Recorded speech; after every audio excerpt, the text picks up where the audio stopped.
All right, one thing on a lot of people's minds this new year is cleaning out the clutter. And we're talking about the clutter in your house, the clutter at work, the clutter that you have digitally. So I recently spoke to an expert who has some great advice on how you can do just that. Jane, welcome to Great Day Washington. Thanks for having me. I love this subject, especially after we've just been through getting all of these gifts. Everything's just around in your house.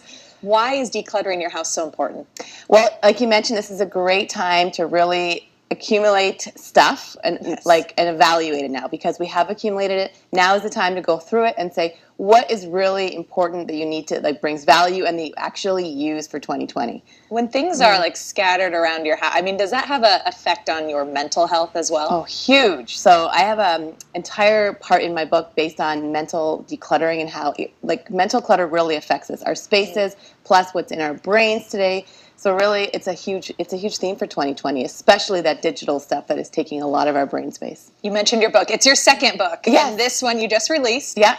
It also focuses on digital decluttering as well. You'd never think of digitally. What does that all entail? Well, I think 2020 is going to be the year of getting digitally decluttered, because right now we're so cluttered. Our phones, our inboxes, our social profiles, our files in our computers.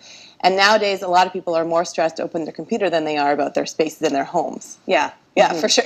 I have a ton of photos. You just have you have thousands of photos. You're like, I never even look through these. Yeah, no, photos are a big one. Yeah, and they're taking up a lot of space. And now it's almost people don't know where to start even organizing them. And then we have duplicates. We have ones we don't like. So we need to tackle that. Otherwise, you're never going to know what you have. What do you think, though, when everyone sees all this clutter?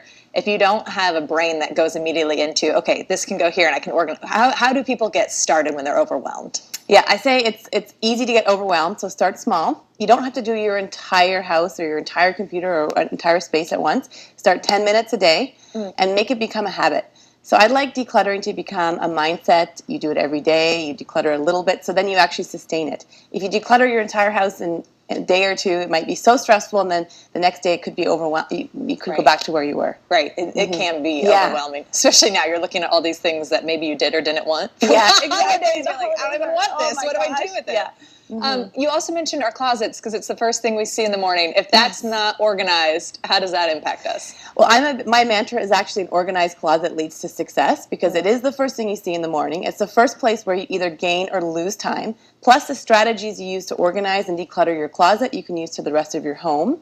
Right. And I say for women, too, we don't want to worry about our looks. We want to be laser focused in the morning. So the closet, you can actually lose time in both looking for things and also worrying about things. You would start with the closet would be your first recommendation? I would start decluttering and organizing that closet the first thing, and then move those strategies on. Yeah, any other rooms in the house you really want to make sure you have organized?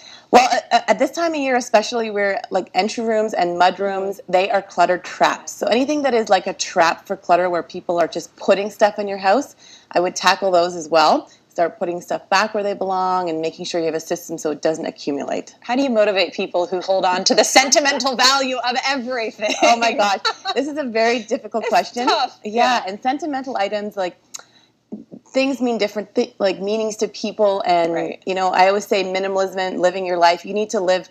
It needs to mean different things for different people. So what is valuable and important to you, maybe not to somebody else, but you really need to have a limit, and maybe have make sure they ask themselves questions. Does it bring you joy? Do you look at it? Do you have so much sentimental stuff you don't even know what you have? Right. If you're looking at that item every day or you bring it out, yes, sure, if it's organized. Right. If you have an attic full and you don't even know what you have, and it tomorrow went away, then is it really sentimental? Yeah. If you take it away and you don't even know exactly. For a year, yeah, until you get upset about it, right? Yeah. You can go. Jane, where do we find more tips as we're trying to organize our lives in 2020? So my website's organizedjane.com, or on Instagram, organizedjane. I'm always giving tips, and you can buy my book on Amazon. I love it. Thank you for being here.